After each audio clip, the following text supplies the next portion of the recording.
Hi, thanks for tuning in to our Practical Nerds weekly podcast. I'm Shub, and together with my partner and co host Patric, we normally invest in founders in design, construction, renovation, and logistics technology. Many of our friends in the ecosystem wanted us to start a podcast on the built world, and in return, we decided to honor their request with a show about nothing at all. Excellent, really excellent intro right there.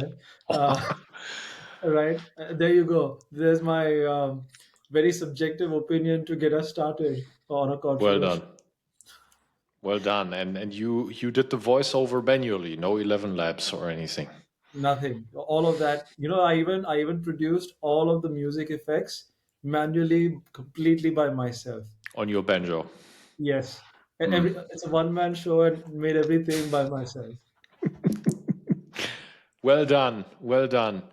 So I don't think there's a segue there to the topic you and I want to discuss. Well, actually, there is. You and I, we said, hey, let's discuss something that maybe you and I, for myself, Hmm. find interesting. And if someone else finds it interesting too, that's good. But if not, so be it. So we use the hour productively Hmm. for a discussion you and I would actually like to have. And recently, we had tons of different topics, and this one we'll take the hour of a break here and have Yeah. that conversation. Hmm. So the segue is for myself. So Very nice. yeah, very nice segue. So Shub, what topic do you want to discuss with me? Yeah. So look, I think over the many episodes now that we have done at Practical Nerds, we've discussed specific examples of companies that we think are great role models, even though they might be outside of construction as role models for founders or construction tech companies to look at. We've discussed Coca-Cola, for example. We've discussed Poolcorp, Vertiv. Trying to recall if we discussed another specific case study. Then you, of course, brought up the discussion the other day, Patrick, of how off the top, was it 1250 companies or 1200 companies? 1150, yeah. Off the top, 1150 companies, 1100 or so are what we would call the non-tech or non-VC type opportunities. And there's so many terrific companies in there. And of course, in pretty much every episode of this podcast, we talk about, hey, great business, great founders, this, that, and the other. Um, and perhaps we haven't always clarified what that specifically means or what to us represents a truly great business, or another way of putting it, what kind of business, when we look at it, would we Mm. classify as a fabulous business. Let's have that discussion. Let Hmm. me also frame it to myself so that you and I feel like we have the same understanding of what we want to chat about. So I think we're saying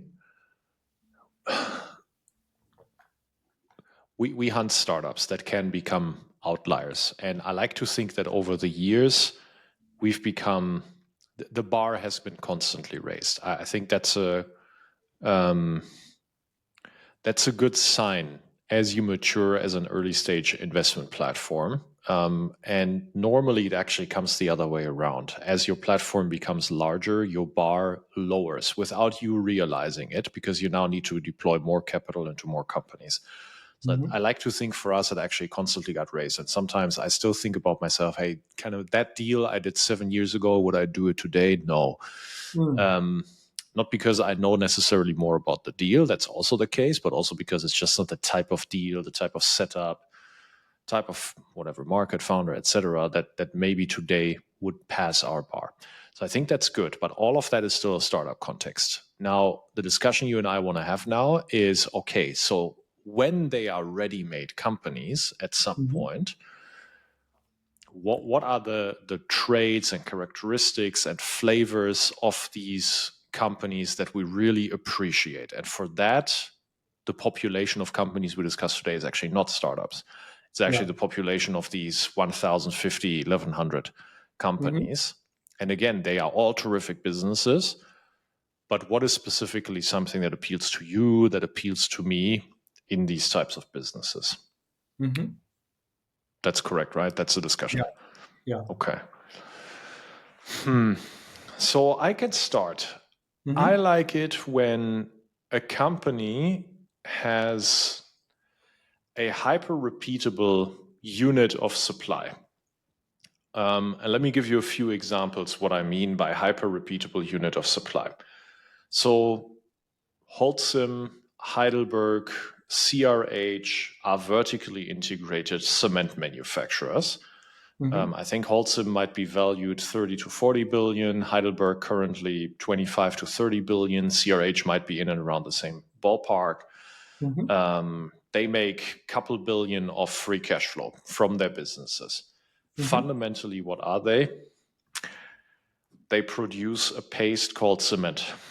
And Mm-hmm. then they have a few outlets into which they distribute that, ready mix concrete or bag cement being two of them.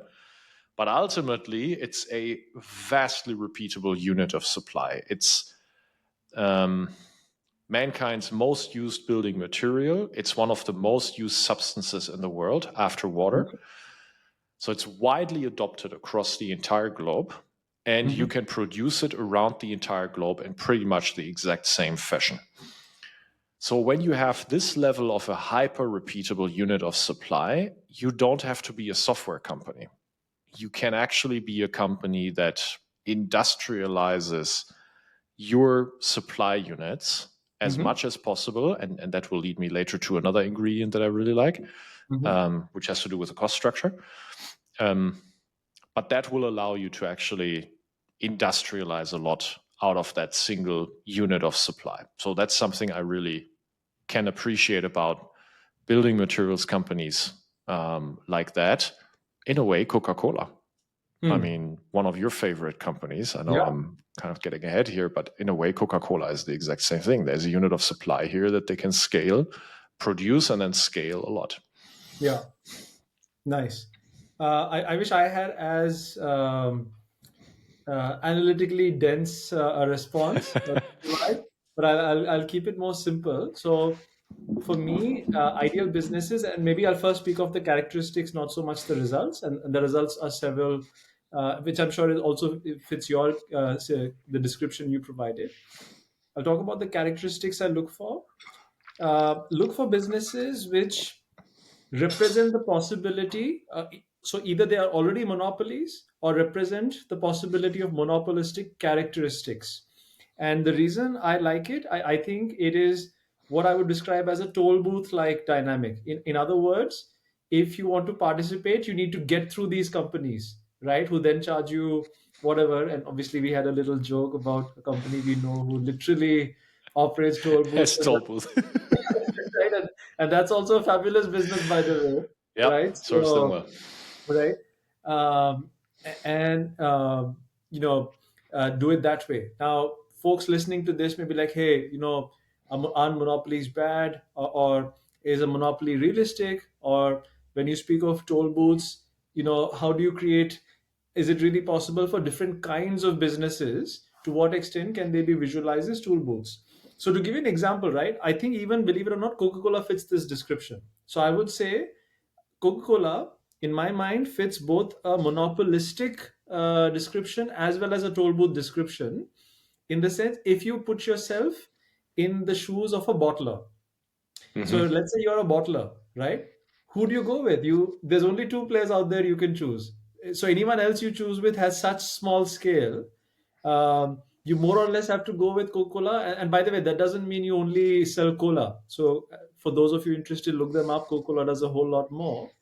So and in order to participate in that operation, Coca-Cola, as we've discussed in our Coca-Cola episode, it's more or less a royalty business. So it's basically something going from the bottler to the customer, the end consumer, with Coca-Cola sort of charging like a fee in between. That's sort of a very dumbed down version of It's describing a it. brand and ingredient fee.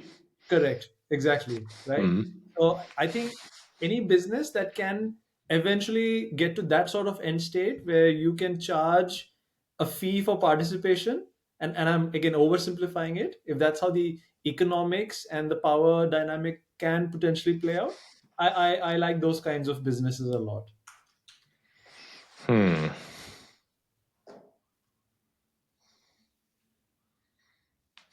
So I'm thinking right now what toll booth businesses I have an appreciation for. Actually, a discussion from earlier today. A colleague of Mm-hmm. ours currently looking into and construction and infrastructure play within the energy markets. Mm-hmm. And I have a bit of an energy background. We had a discussion, blah blah blah, and I told him, hey, do you actually realize when the world's largest investor-owned utility at the time, E.ON, at the time, Mm-hmm. 120 billion sales, 80,000, sorry, at the time, 60,000 employees. Mm-hmm. They decided to split up. Before they split up, they acquired another super large utility, RWE, Mm-hmm. merged the two, and then separated the companies basically into two. So basically, it was like a remixing and then separating again, but into two different businesses. And I said, hey, do you realize they separated into two companies that they bundled from a business model and asset perspective? One was the upstream power generation part, where the entire generation portfolio, gas turbines, lignite, Mm-hmm. coal-fired power plants, nuclear portfolio, etc. And then there was the downstream business, which was basically selling energy tariffs to industrial customers, commercial customers, household customers, Mm-hmm. etc. And the reason why I mentioned that is because I said to the colleague, hey, in between, they had the grid operation business and they didn't know where to put it because it was a business in itself that you could have spun off because it's a natural monopoly. It's Yeah. a heavily regulated natural monopoly, but a total cash cow. None of the other two businesses, which were substantially larger, Mm-hmm. were even remotely a cash cow like that. Super predictable returns. Etc. And so I made the joke that they kept the business with they kept the in grid operation infrastructure business with a natural monopoly in the business that retained the old brand, and the new brand of the company that they acquired, they thought it didn't deserve this kind of business. That's not entirely true, and I'm Yeah. sure they would violently disagree. But they put the great asset into the great brand, is what I'm saying. So that was a great business, and with this example, it was considered the what's the term? Yeah, the crown jewels Mm-hmm. of the business for exactly that reason. And then toll booth is another example like that. Do you have any other examples in mind where something like that would fit the description? So we are discussing great business models outside of construction as well, right? Yeah, with your toll booth character. I would say Visa and Mastercard in general. Hmm. You kind of pay the price of participating in the digital economy. You Hmm. kind of have to pay them the fee. Got You don't need it. to realize it. Got it. So in some countries, the TÜV services business is actually Mm-hmm. like that. So TÜV is a technical surveillance institution. There are three or four that have a similar name. They were born here out of Germany after World War II. Mm-hmm. And Germany, with its engineering reputation, was sort of a good breeding ground for these businesses, which today has become a global standard. If you want a machine to be approved, um, you want the TÜV stamp on top Yes. of it in a way that is a toll booth business. Yeah, I would say that also fits the monopoly description. By the way, I find it fascinating how I think we're using different words and different frameworks possibly, but I think the resultant characteristics are surprisingly Yeah. similar, right? For example, I think if we were to describe businesses like Poolcorp, ThyssenKrupp, Otis, etc., which again are Oh, business models, elevator maintenance. Yeah. elevator maintenance, pool maintenance, etc. These are all also a weird combination, not weird, actually fascinating combination of monopolies in their niches and them exerting toll booth like power because hey, Hmm. they're like, hey, we'll charge you this maintenance fee, and what the customer really has no choice. They're stuck with Yeah. them, right? Yeah. And they have to pay up. Yeah. Or maybe you have choice among two or three, but Correct. a small Yeah, oligopoly is still correct. close enough to a monopoly. Correct. Uh, I think those are also powerful characteristics. And now some of our audience hearing this are like, hey, do software businesses fit this description? I think certain kinds of software businesses, if ERP. ERP, someone like a Microsoft, for example, Yeah. with lots of different workflow integrations, someone like an Intuit, for example, with lots of different integrations for Like tax Apple compliance. iPhone and App Store, that's a toll booth business. Agreed. Yes. Yeah. I mean, I'm Yeah. a huge fan of actually hardware that gets distributed to a large part of your target audience, and on top of Mhm. that, you allow others to then load software. I mean, that's a toll booth business. Yeah. Yeah. I mean, that's Absolutely. sort of the shared characteristic, right? So you own some kind of asset that many other people want to utilize. That's literally what it is. That's the grid infrastructure. That's the literal bridge or the highway for which you run toll. That's Yeah. the Coca-Cola brand, Hmm. right? What other examples did we have? Yeah, so let others utilize the asset that you have the commercial ownership over. Yeah. I'm thinking, so one other example that comes to mind is FICO, which is obviously it sells you Oh, credibility yeah. so that they charge you a fee. Yeah. Um, Lloyd's Register for maritime assets. yes, you're That's right. like a That's a total monopoly. yeah, that's a monopoly as well. ASML would be another monopoly, Hmm. selling its machines. It's a very different kind of monopoly. And I think it maybe has more characteristics of what you described in terms of capacity buildup than what I described. I mean, Airbus and Boeing, man. Yeah. I mean, okay. I think not everyone may feel the same way about Boeing these days. So No, let's be, exactly right. yeah. I mean, just because Boeing has become so unbuyable for large fleet owners, Hmm. Airbus has benefited massively from Yeah. that. Hmm. And also they are constantly at utilization of their factories. So the backlog of orders to how much they really produce every year is massive. Yeah. So that's something when you have insane asset utilization power. Yeah. Yeah. So I think trying to monopolize, I mean, to be fair here, credit where credit is due. I think Peter Thiel was the first venture capitalist to actually phrase it that way almost 20 years ago. Yeah. That he's mostly interested in startups that can actually show a path towards quasi monopolization. Hmm. And you're right. I mean, if you look at the true outlier companies, many of them will have a quasi claim on some kind of utilizable asset. Yeah. Actually, what about the huge outsourcing players out of India? Would they I fit your? Good question. I think today perhaps that claim will be shaky, if I Mhm. may say that. I think if you go back, say 5, 10 years, I think the claim they could make is to have a lock on very significant um, knowledge processing capability, if I may just coin that term, in terms of human capital, just locking Yeah. up tons and tons of human capital. So if you want access to a lot of knowledge workers doing entry level white collar services, then the large IT services firms from India, the likes of Infosys, TCS, etc. I think they would enjoy that uh, monopoly in terms of owning capacity. Going back I mean, to described. if that's the service you want to buy, um, you wouldn't even waste your time trying to find a smaller supplier. You would literally go for the standard for the SLA in the end. You Yeah, would go for the license agreement that gives you a service level. correct. Uh, and for that, you have to have that level of a scale. Yeah. Yeah. And then cloud infrastructure, there's a Hmm. bit of a competition there, but in the end, there's going to be 4 or 5 that you would run with. So that leads me to my next ingredient. Hmm. I hinted at it when giving the example of the standardized unit of supply is the cost inversion. So I like businesses where most of the market, if this business weren't there, would have to operate on producing variable cost. So Hmm. producing variable cost would be costs that scale with your business's revenue. So payroll would be a big example, probably the example of that.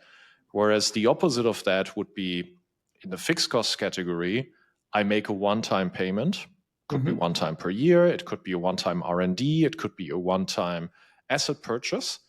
Hmm. And regardless of how much revenue I deliver, this cost position wouldn't scale up Many of them will be jump fixed. So if I cross a certain barrier, I need to buy more capacity, but that doesn't change the nature of it being a fixed cost item. And so I like these businesses that actually operate in a variable cost market. If this business weren't there, it would be a variable cost market, but they have found an angle to convert these variable costs into fixed costs. That can be technology.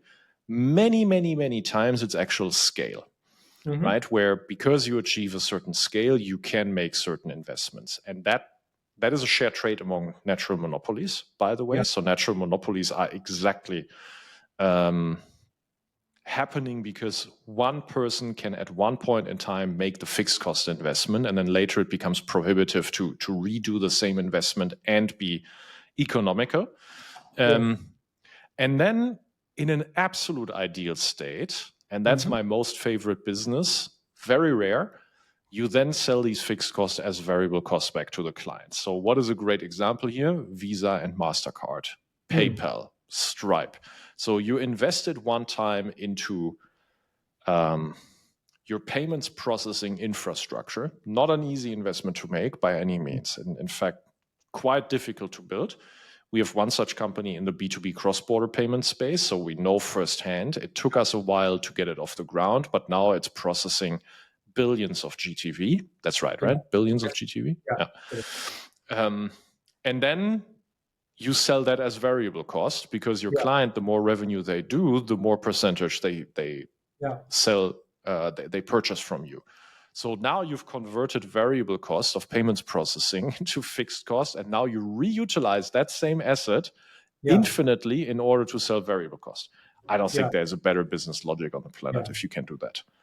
I'm glad you mentioned it because some of the things you just mentioned are what I would call the results of the kinds of great businesses that we would like to see, is that you have pricing power. So an example, so what you said, it's the classic example of a business with pricing power, where what you get to charge does not have any correlation with your direct costs, etc. You basically have the ability to charge, frankly, whatever you want in some cases.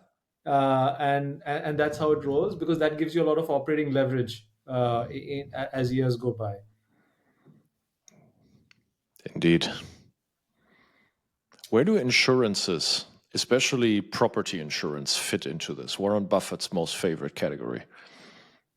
So it's interesting, and I think for those of you who, just to go off on a half tangent a little bit, right? For those of you following all the news coming out of the US over the last few days, at the time of we are recording this episode, a lot of healthcare insurance companies are now reevaluating a lot of stuff.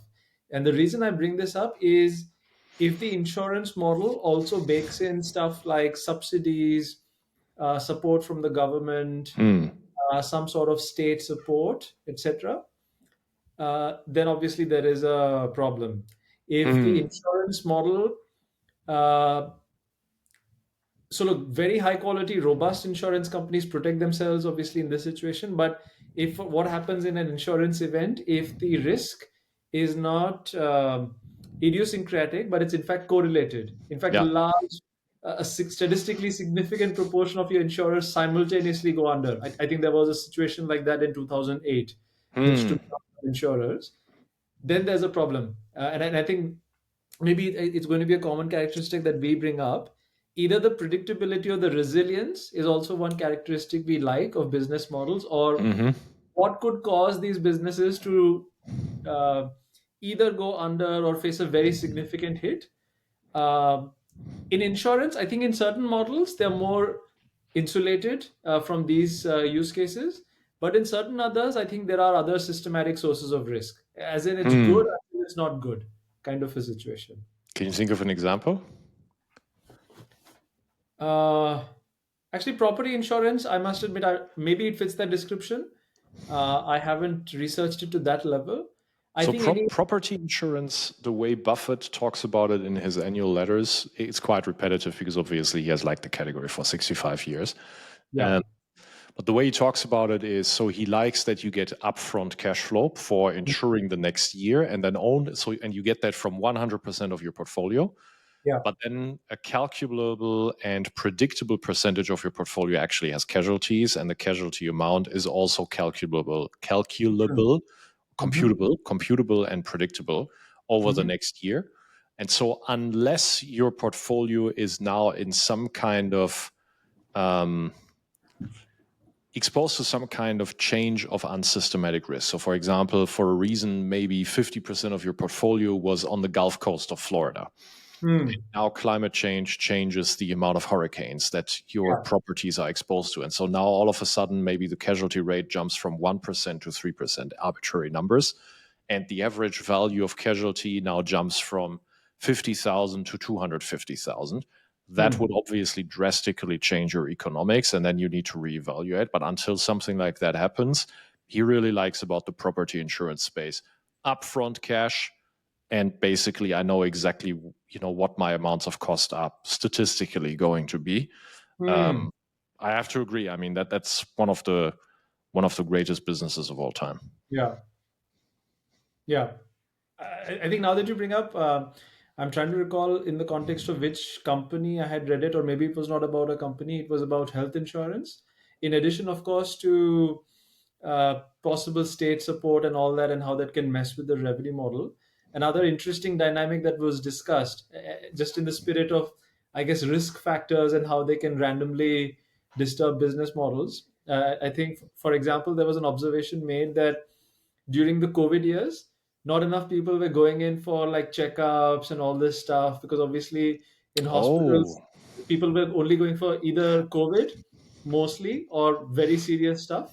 Nobody was going for like routine checkups and stuff like that. So oh, for many insurers, the costs, which for insurers is the payments basically, the medical checkup payments, they were not happening. So they were like weirdly carrying very profitable during COVID, as interesting as that sounds.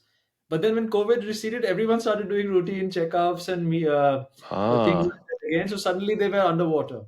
So Oh, like, actually, I didn't read up on that, but now that you say that, I imagine on top of that, you might actually have a lot of like one-time treatment cost where, for example, the cancer that would have typically been detected during a routine checkups, that or yeah, whatever stage 2 cancer wasn't detected, and now it was stage 3 treatment yeah. when it got detected. Correct. And people, I think, were taking care of themselves in general during COVID.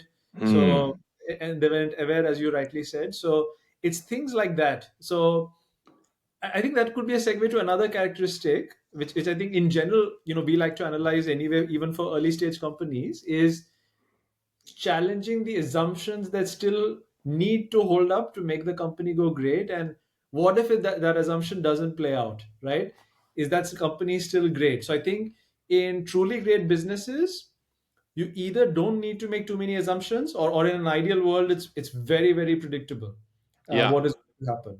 So instantly, the counterexample to this is BlackBerry. BlackBerry in 2000 through 2008 was Mhm. all the rage. I mean, now the kids buy. Have you seen this, Shub? Have you seen that the kids now buy used Blackberries off of eBay?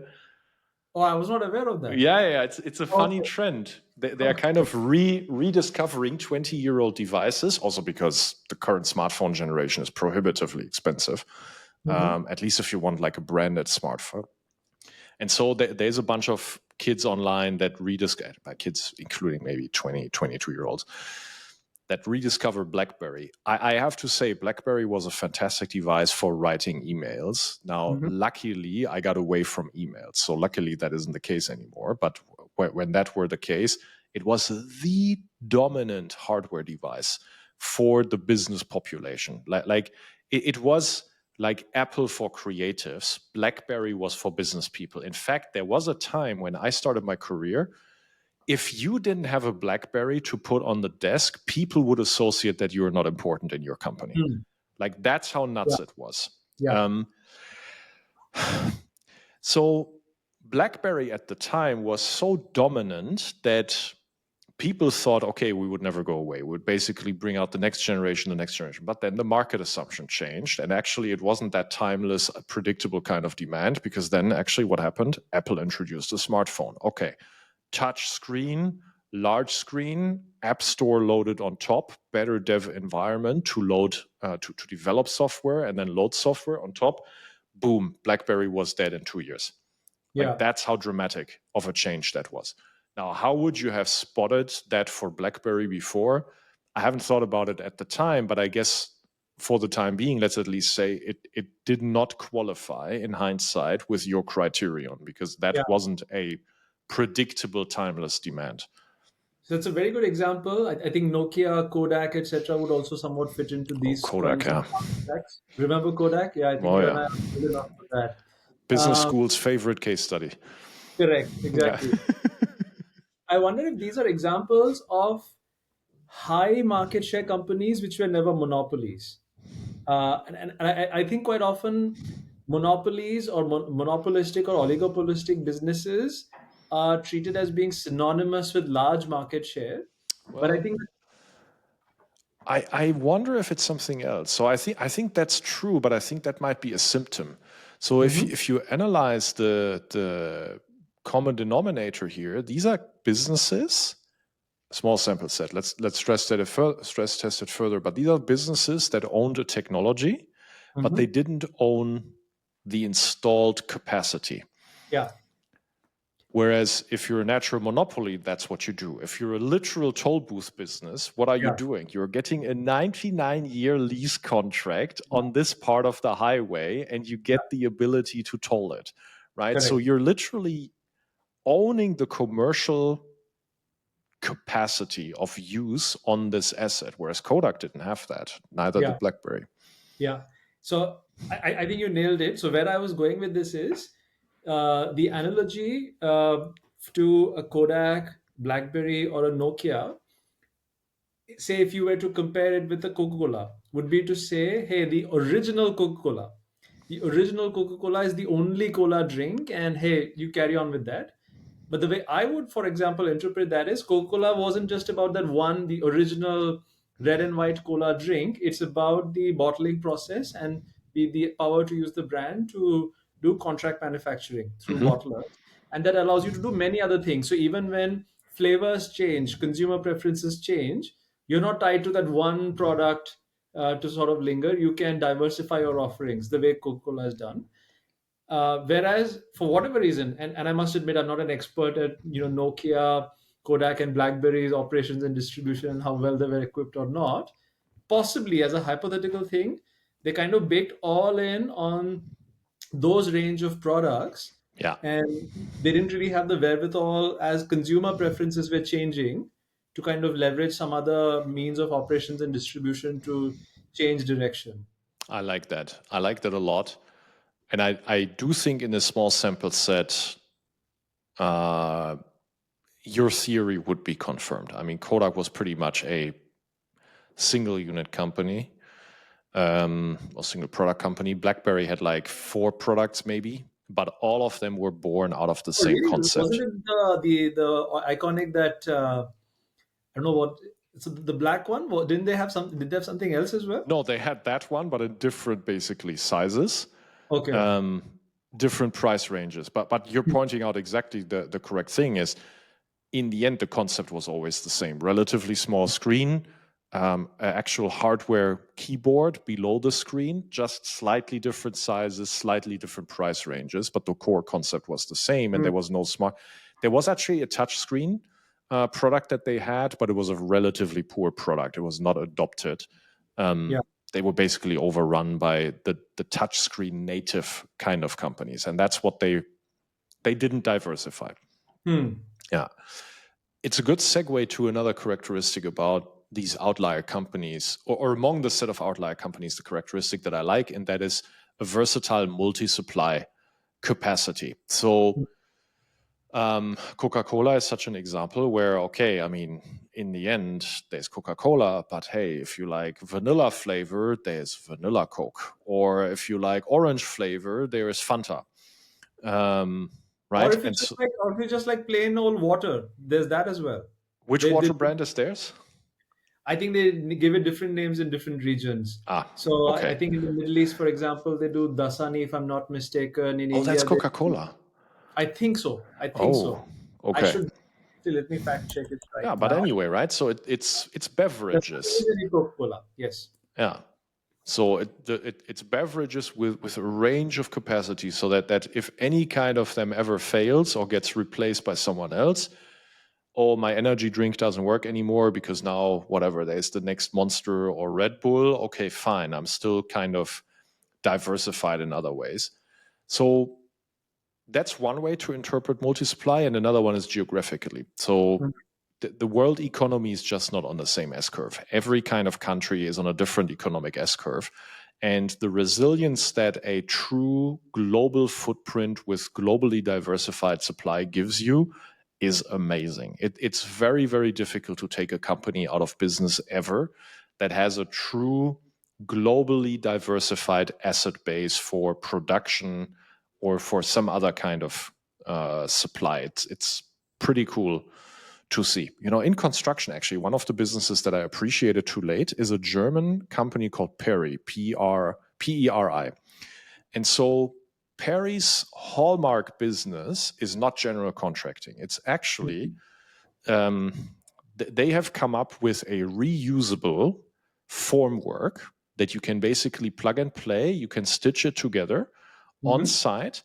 And at some point, they realize, hey, just producing the formwork leaves money on the table. Maybe they've also realized that it isn't growing enough because you don't do the service of it. So then they build machine parks and renting parks for their formwork. And so a big portion of their distribution is actually like machine distributors. They have their own parks where they would store these formworks, and you could literally go there and rent it and bring it back. And they do that in, I don't know, 60 or 80 countries. They do it as far west as Chile, believe it or not. And so this is a business, until someone completely eliminates formwork from the volume market of construction, beautifully diversified. Multi-supply. That is So really that's cool. that's Yeah. pretty cool. Yeah. And then multi-supply infra market hopefully gets to reap the benefits of their multi-supply capacity. It makes you just very, very resilient, and I really like that. I wonder what it says about companies like Nvidia in the future. So look, historically, semiconductor companies have been the opposite of predictable. So they've been highly cyclical companies, actually. Which, by the way, is another thing. I think you and I, in our own portfolio, have faced the problems that when you're exposed to a cyclical company or a company in a cyclical sector that has a lot of problems of its own. Historically, semiconductor companies, even though now they're riding the tailwave, we should remind ourselves they've always been cyclical. Uh, Look, I'm not enough of a semiconductor expert to say if the recent changes they've done solves their cyclicality adequately or not. I think time will tell. I would say in general, history paints a different picture, or history of the last 25 years or so paints a different picture. It's going to be interesting. So look, we talked about the concept of bathtubs. So basically being an ERP system of record. I think that's just a different way of phrasing what we've already said is, hey, monopolize an asset that other people want to go through. Yeah. So shout out to SAP.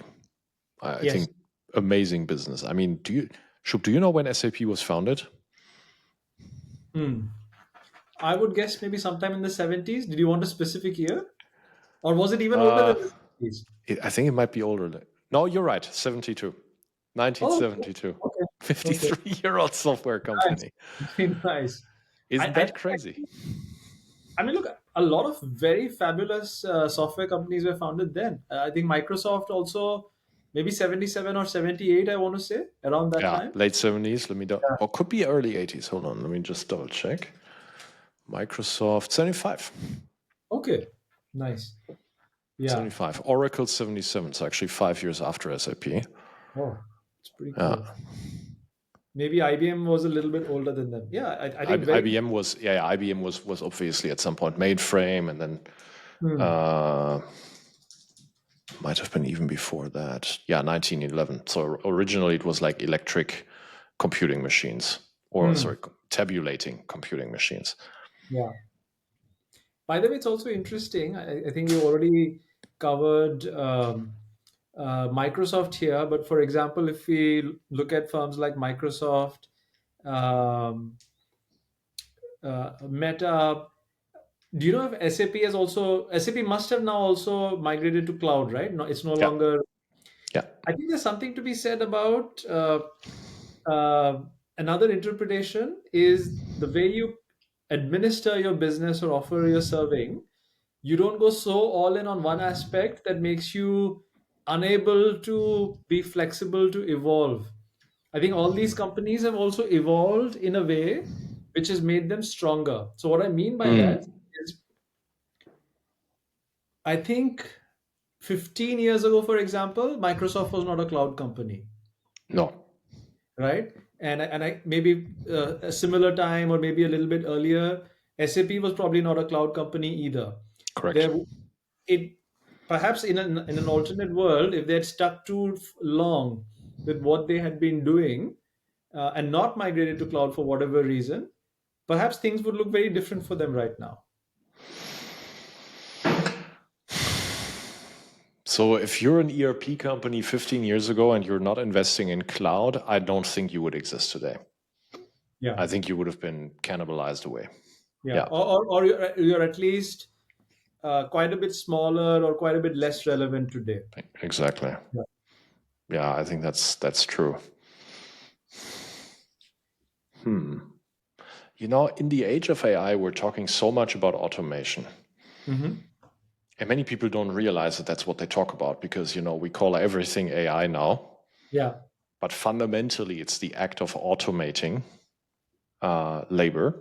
Hmm. Sometimes it's research, sometimes it's writing, whatever it is, right? So you're automating labor.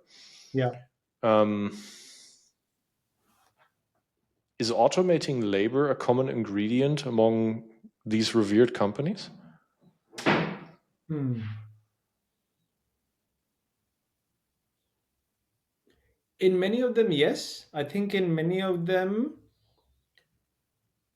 you might need to get a bit philosophical to figure out. So I'll tell you what I mean. So, for Mm, example, and I don't know why that example came to mind, I was also thinking of the Class 1 railroads in North America, which are fabulous because they are also almost literal toll booths in the sense there's only, I think, three or four railroads that are allowed now. And those investments were made like more than 100 years ago in the railroad infrastructure in North America. So they kind of have a monopoly on their routes now. yeah. Uh, in their case, Railway is a natural monopoly by definition. Yeah. yeah, correct. In their case, now in a very crude and philosophical sense, you could say they are automating work in the sense a human or um, someone else does not need to carry the Transport. goods Yeah. and transport, etc. That is how someone would describe it, say in the 17th or 18th century, perhaps. In a modern world obsessed with AI, it might be described more as a very physical business. Yeah. But I think it does. The reason that those businesses are also valuable and continue to be valuable today also is for a similar sort of reason. So I struggle with that. I think you're saying what I'm thinking, but I would characterize it as actually my answer to the question based on what you're saying is actually no. No, Hmm. their main proposition isn't it isn't dependent on automating labor. So my case for here is I think it's always introducing a new capacity of supply. Hmm. So previously I had to go by horse cart from Buffalo to Cleveland Hmm. or whatever the railway Yeah. was. But now I can literally take a new form of supply in Hmm. a newly created capacity. Hmm.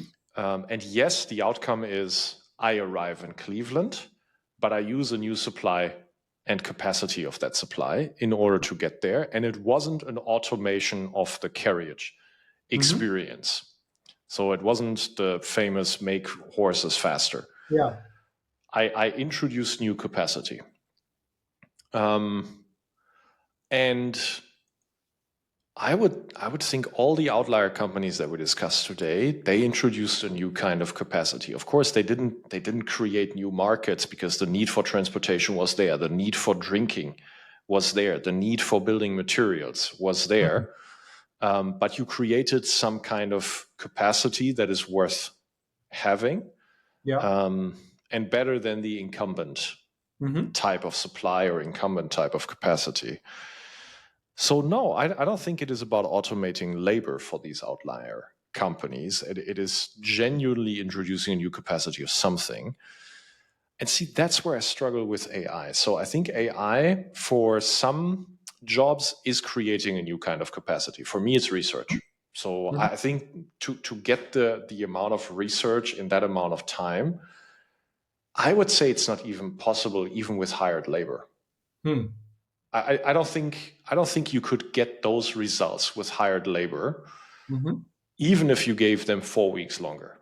I'm not convinced that you could. I mean, Yeah. this would be having to go to a library and reading a million books in order to come even to the same result, even if you remove the time constraint. I think Hmm. their AI has a new type of capacity for me.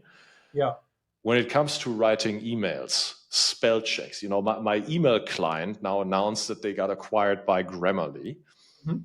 I'm like, okay, I mean, so what? I mean, I'm not even using Grammarly. What I use? It's like, okay, thanks for spell checking me. Yeah, that's a nice labor automation, but there is no capacity Yeah. in this. So do you get my difference here? I think I do. I think the way I would sort of internalize what you just said is, I think the common thread is perhaps indeed owning the capacity and being able to offer it, uh, ideally on a variable cost basis. And automation or AI becomes crucial if human labor is the rate determining step of the capacity. Uh, Although, as you and I know, in many of the things we see in our world, human labor or human capacity is actually not the rate determining step. Exactly. Exactly. Yeah. Fascinating. What about companies at that scale that still know how to take big bets? Do they exist? Look, I think in my opinion, some of the largest companies in the world fit that description. Like, Uh, like Amazon, for example. oh yeah, Uh, yeah, I would say Amazon definitely fits the description in my personal opinion. Uh, the others, I also, to varying degrees, I guess. I guess things remain to be seen, like Alphabet, Meta. I think that is more to be seen. Uh, what about the traditional ones? I would say Siemens actually fits that description. I mean, it's a okay. super conglomerate that still Mhm. invests a lot into new business build up, new acquisitions to create new divisions. I think Siemens is a company. I'm not saying they're great at taking all bets, but they are still bet making or bet taking. Mm. Actually, now that you mention it, so I must confess I wasn't sufficiently informed on Siemens to form a view there. I think even Reliance actually might fit this description. Oh, yeah, Yeah. I yeah. mean, I think for them to suddenly roll out Geo, then and on the back of that, do many other new initiatives since then, and each of them they invariably have the aspirations to be the market leader, and some of them they have already become successful. I think that's quite commendable as a I don't know if it's a philosophy or not, but at least as an ambition of what they do. And Geo isn't that old. How old is it? 6 years, maybe 7? I think they launched in 2016, if memory Oh, okay. serves.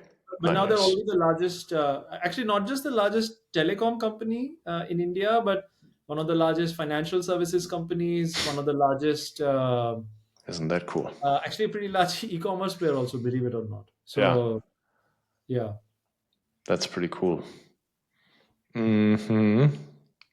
I'm thinking of other traditional companies that would be considered perpetual bet takers. I think sadly the oil and gas companies would not fit that description for Yeah. me. I think they're really poor bet takers. I think it's the and utilities by the way as well. It's the type of company that has way too much cash flow from resource extraction And actually, because they are not constrained to deliver high ROI, hasn't developed the muscle to do high ROI bet taking. What I'm doing as we speak is just going through some of the largest companies in the world and see if, at least based on the limited information I have, some of them might fit this description. A lot of these are auto companies. Unfortunately, I at least don't have a view that they fit this description. Um, Yeah, no.